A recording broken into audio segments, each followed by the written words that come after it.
My name is Atish Mathur. You may know me from a couple of farewell videos with a fractured hand or a guy in a black t-shirt in a box on a platform. Now let's get to business. What a Day is a part of a current affairs trilogy series, of course including What a Day, What a Week and What a Month.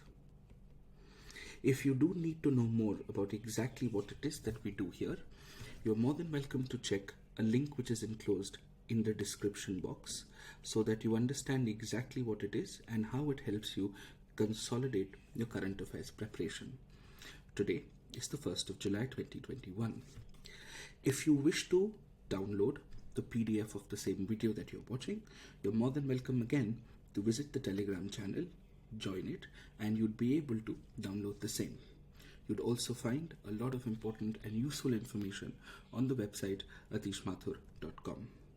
Now, before we come to the short list of these 4 videos, let's understand what the newspaper today was really all about.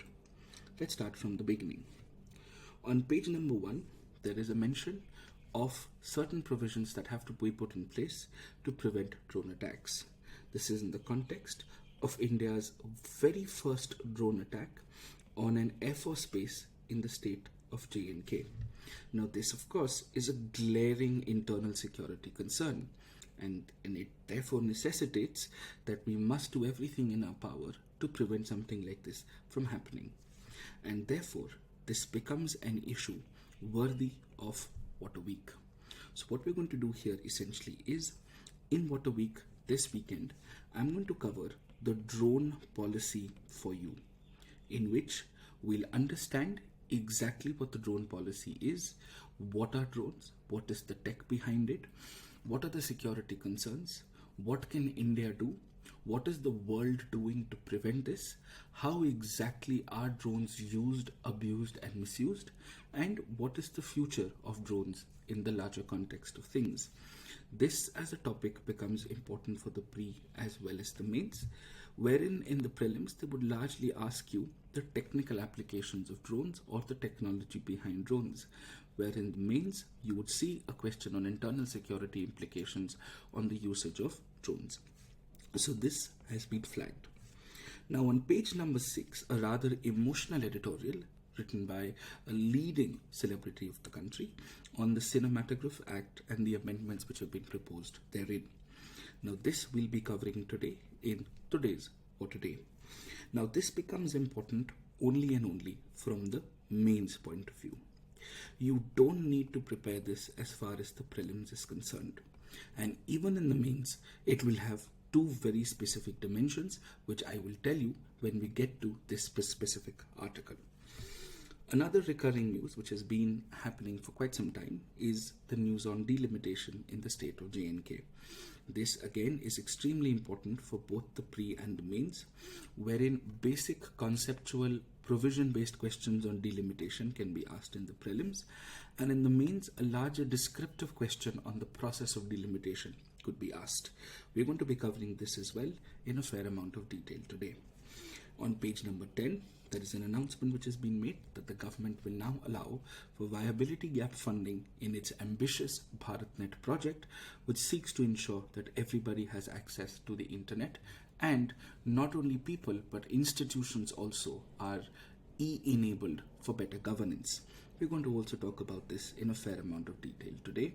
This becomes important from both the pre and the mains point of view, because in the prelims you would be asked what Bharatnet is.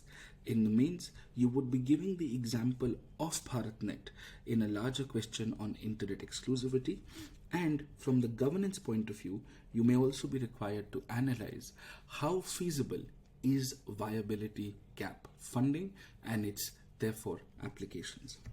On page number 14, there is a report on tourism and how badly has it been impacted by the pandemic.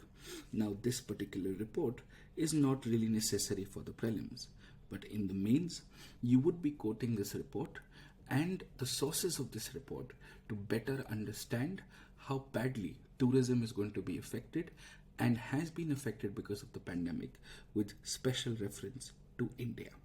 So these are your major developments that are important as far as the Hindu is concerned. Let's get to them one by one. So let's start the Cinematograph Amendment Bill 2021. Now, as you would know, this bill is now going to be circulated for public opinion. Now, if you have studied the basics of the passage of a bill, you would understand that a bill in its second stage, that's after its introduction, could either be referred to a joint or a select committee, or could also be elicited for public opinion. The government has chosen this specific route so that there is better acceptability. But the problem is, this is going to be countered with a lot of criticism. So let's understand what this is. Now, the nodal ministry which regulates the kind of media that exists in the country as a whole is the Ministry of Information and Broadcasting. At the same time, there is the Central Board for Film Certification, which technically is supposed to exist as an independent and as an autonomous body which certifies the content that is to be delivered in terms of films and makes it suitable on a rating basis. We used to have something called the Film Certificate Appellate Tribunal, which has recently been abolished.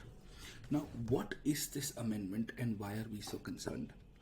This amendment basically says that if an independent autonomous body called the Central Board for Film Certification decides to give a specific rating to a film, its entire decision could now be overruled by the Ministry of Information and Broadcasting, which means the government can effectively overrule the decision of an independent autonomous body. Now, this means not only is this a media question, this is also a governance question, wherein there have been previous year mains questions that have asked you how important is the autonomy of regulatory institutions. This is the exact same question that has been asked beforehand. Anyways, coming back. Not only is this a governance implication, this is also an interesting example of judicial review and governmental response. Originally, the Karnataka High Court and later on upheld by the Supreme Court, it was clearly held that the center or the government cannot reverse a board decision. Now, well, this is a Supreme Court judgment. The only way you can negate a Supreme Court judgment is if you make a law contrary to the judgment. You would have seen this in n number of times if you studied the amenability of fundamental rights, where post-Supreme Court judgments such as Golaknath, there were adequate constitutional amendments which were made to reverse the effect of the very Golaknath case. So this is exactly what is happening. Films are produced, they go to the censor board gives a decision. Now, if you had a problem with that decision, you could go to the tribunal. That tribunal has been abolished, which means the censor board becomes the be-all and end-all. That itself was enough of a blow to media and creative expression in the country.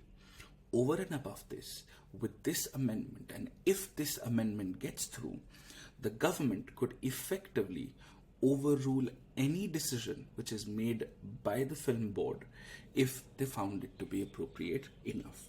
So this is the larger context to it. So how are you going to use this in your exam?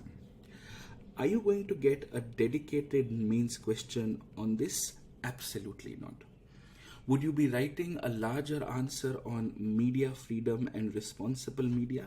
Yes.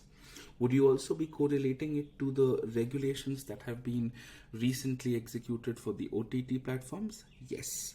So at the most, you may get it as a part of an essay, or you may write about this in contextual GS mains answers on media or OTT, but you will not get a dedicated mains question on the Cinematograph Amendment Bill of 2021. Let's dig a little bit deeper. So what is censor certification? The current censor certification works on three parameters, U, UA, and A. U means anybody and everybody can watch it for no questions asked. Unrestricted public exhibition. U or A means it would require parental guidance for children under 12 years. And A is for adult films. Now, with this specific certification, there are going to be some more layers that are going to be proposed. Why? Because the OTT platform rules now give these specific layers. They also give you this specific categorization. So it's going to be UA 7 plus, UA 13 plus, and UA 16 plus to ensure that there is a more diverse categorization. This is just for your information. I understand that it can sound too technical and the exam may not necessarily ask you this, but this helps you develop a little bit of context. Now, in addition to this, there are two major changes that are also going to happen. First, one of the biggest threats that filmmakers face in our country is that their movies are illegally recorded in movie theaters and circulated all across the internet, causing them millions and millions in losses because of privacy. Now, this has been specifically prohibited in this proposed bill, and if it gets through, there are going to be stringent punishments and strict actions that can be taken against those who indulge in these practices. Apart from that, what happens is, once a bill gets a certificate, like how a driving license is valid for X number of years, a film certificate is valid for 10 years. The new amendment says that your certification is going to be permanent, which basically means that what the certification of a specific film is going to remain the same forever. Now, that could be problematic because society's moral standards and acceptance may change over time. But just because it may change over time, the certification, once granted, shall forever remain the same, and this certification could be overruled by the ministry itself. So this is largely what is happening on this front. Let's move to delimitation. Now, this has been a fairly largely talked about exercise. So when we have to understand delimitation in J&K, we must very specifically understand four simple questions. What is delimitation? What are its legal provisions? What is its history? And why is Jammu and Kashmir so special? Now, when we understand this, we must always take a deep breath, back down and understand why and how is this important for the exam. So as far as the prelims is concerned, at the most we can expect constitutional or some basic regulatory provisions around delimitation. You will never be asked analytical questions on delimitation in the prelims. In the mains, you may be asked the process of delimitation. What is it? Why is it in the news? What are the impacts of it? How can it be streamlined? And why do we delimit in the first place? So let's get back to this. We are now talking about delimitation in Jammu and Kashmir. Why? Because Jammu and Kashmir has recently underwent a massive change in its recognition. It used to previously be a full-fledged state and enjoyed certain special powers under Article 370. Once Article 370 was abrogated, Jammu and Kashmir became like any other province in the country, and it was bifurcated in a way that Jammu and Kashmir becomes a union territory with legislatures and Ladakh becomes a union territory without legislatures. So in that context, let's understand what is the delimitation issue. So what is delimitation? Very simply, the Election Commission of India defines delimitation as the process of redrawing boundaries of the Lok Sabha and the state assembly seats to represent changes in population. Now, why does this happen? Let's take a simple example. If this is state 1, now let us say this state 1 has 1, 2, 3, 4, 5, 6, 7, 8, 9, has 9 constituencies. The basic rules say that the number of people in each constituency must approximately be the same so that equal number of people are represented by one individual. This is separate for MP as well as MLA constituencies. Of course, if you want the technical details, this is statistically very difficult to do. So there is always a margin of 15% which is given when you're making these boundaries. So basically, the number of people in each MP or each MLA constituency must be uniform all across within the same state so that each MP represents a similar amount of people, and that is the ethos of democracy. Now, what happens over a period of time is migration, some territorial changes, and people can often move from one constituency to another. And therefore, the big constituency suddenly becomes lesser populated, and the small constituency can suddenly become massively populated. So it is important to redraw them in such a way that approximately the same number of people reside in the same constituency, right? And that is why we create something called a delimitation commission. So the main task of the Delimitation Commission is to redraw the boundaries of the various assembly and state constituencies based on a recent census. Now you must bear in mind what census to keep into account and what census to not keep into account can also be determined by a law. Clear? Now the Delimitation Commission is also parallelly called as the Boundary Commission. It is also called as the Boundary Commission. You must also understand the Delimitation Commission is not a constitutional body. In fact, it is a statutory body, which means it is created by an act of Parliament, and the states have absolutely no role in the delimitation process. This is because elections to the center and the states are a concern of the union list, and it reflects the unitary form of federalism that India is ever so proud of.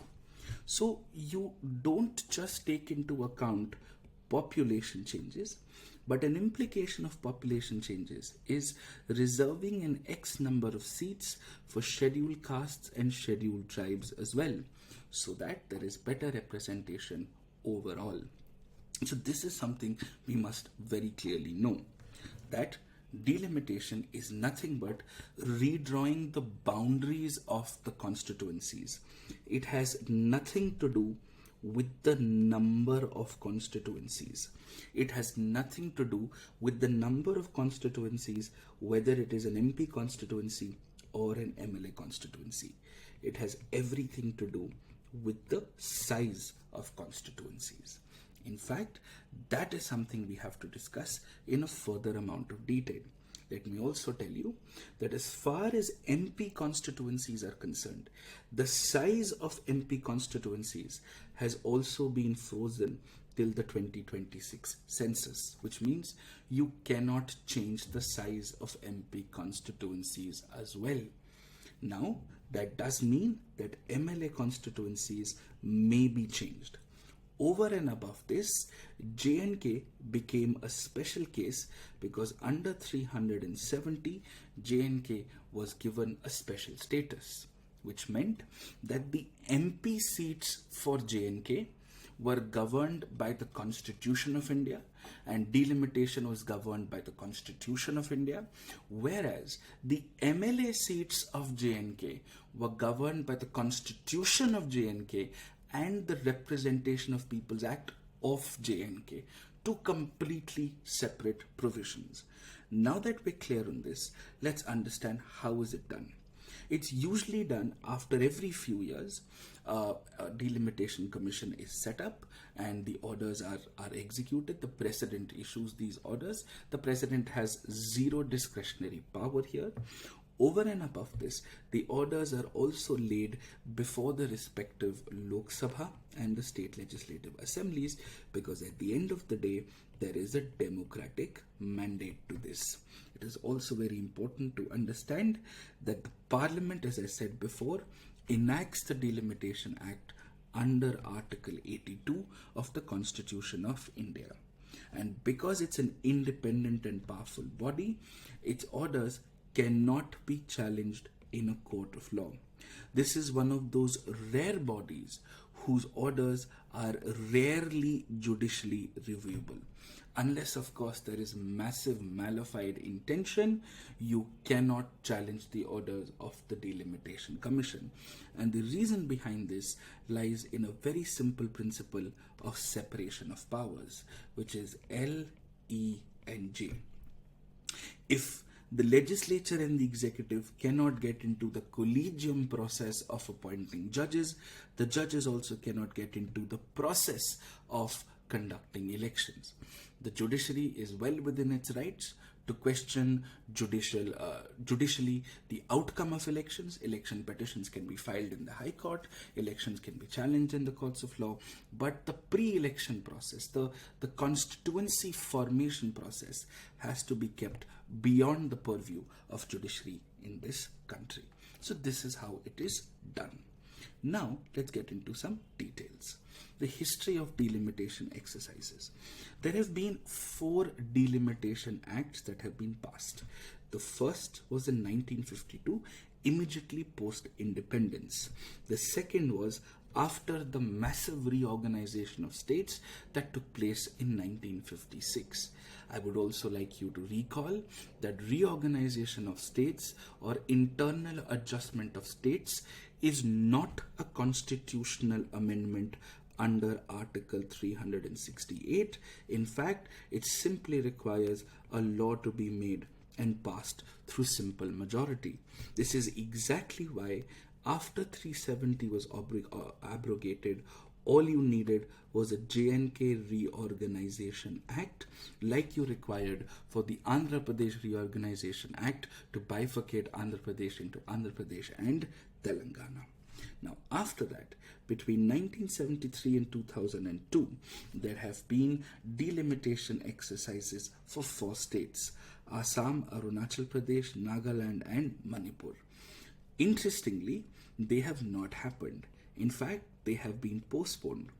In the latest order of 2020, which was released on the Election Commission of India's website, it says that instead of delimiting these states, we are now going to be focusing on the delimitation of the Union and Territory of Jammu and Kashmir post 370, which basically means that there are essentially going to be an entire focus on J&K.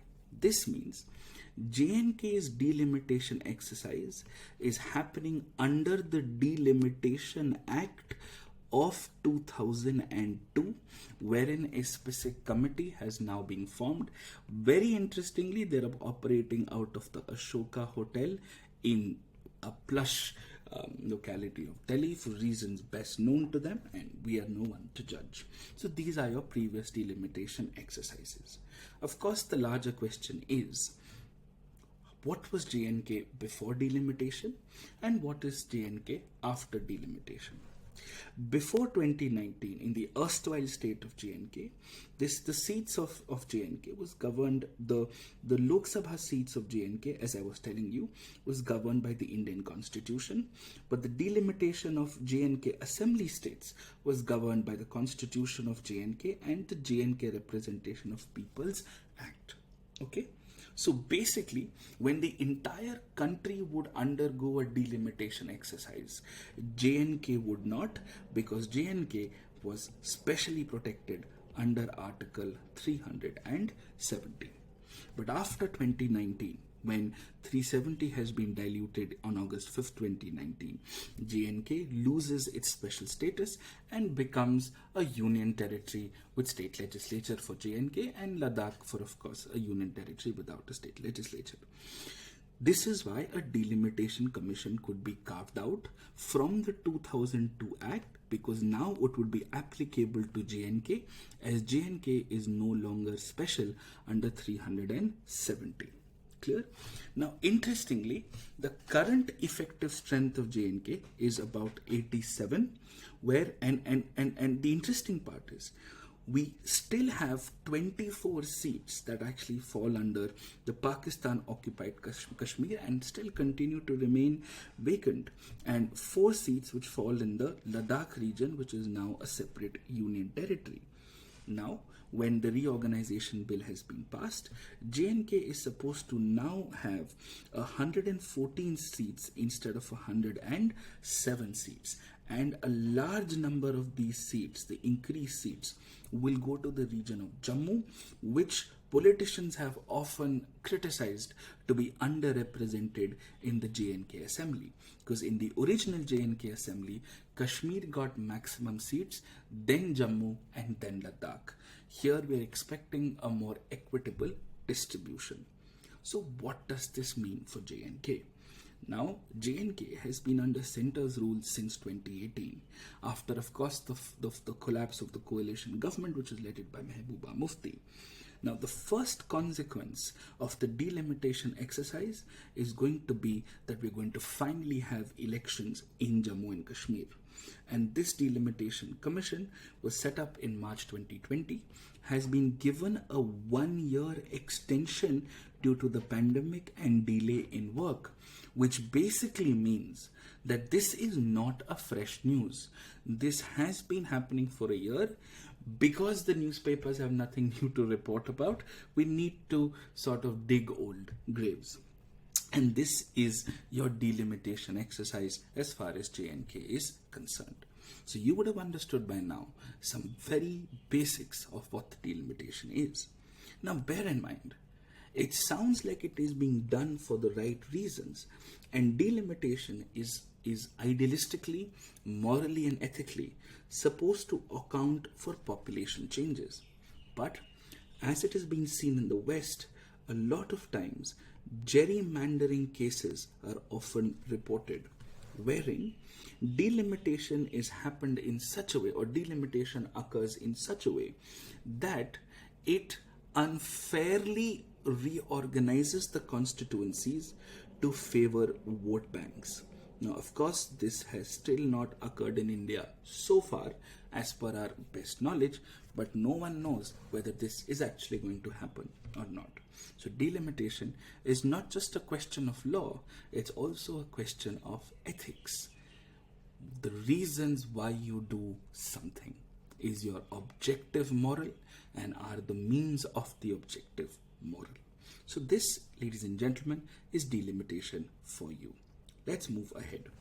So apart from this, there has been the Bharatnet inclusion of Viability Gap Funding.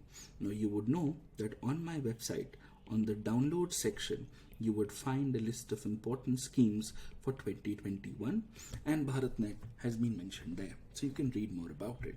I'd like to just tell you some basics of Bharatnet and what exactly is Viability Gap Funding. Bharatnet is nothing but a flagship mission. Flagship means the most expensive mission or the most expensive scheme of that particular ministry or that particular department. It's implemented by the Bharat Broadband Network Limited, and it's currently been implemented or overseen nodally by the Department of Telecommunications under the Ministry of Communications. This used to previously be called the National Optic Fiber Network, was launched in October 2011 and has now been renamed as the Bharatnet project in 2015, because rebranding schemes is how you appeal to the people. How there is no practical difference between Surf Excel and New Surf Excel, there is also no practical difference between the National Optical Fiber Network and Bharatnet. It essentially looks at ensuring all government mechanisms are e-governance enabled. There is heightened internet access to all parts of this country, so internet exclusivity. You are more than welcome to read more about this on the website by visiting the scheme section. What we must also focus on is viability gap funding. Basically, viability gap funding means the government supporting you financially when the costs don't add up. It simply means a grant to support projects that are economically justified but financially not viable, which means it is important for India to make sure everybody has internet access. All government, local self-government institutions have internet access. And the reasons are clear, because internet access reduces a lot of physical transaction costs. But to set up such a heavy infrastructure network is going to be undoable for both the government and the private sector aside.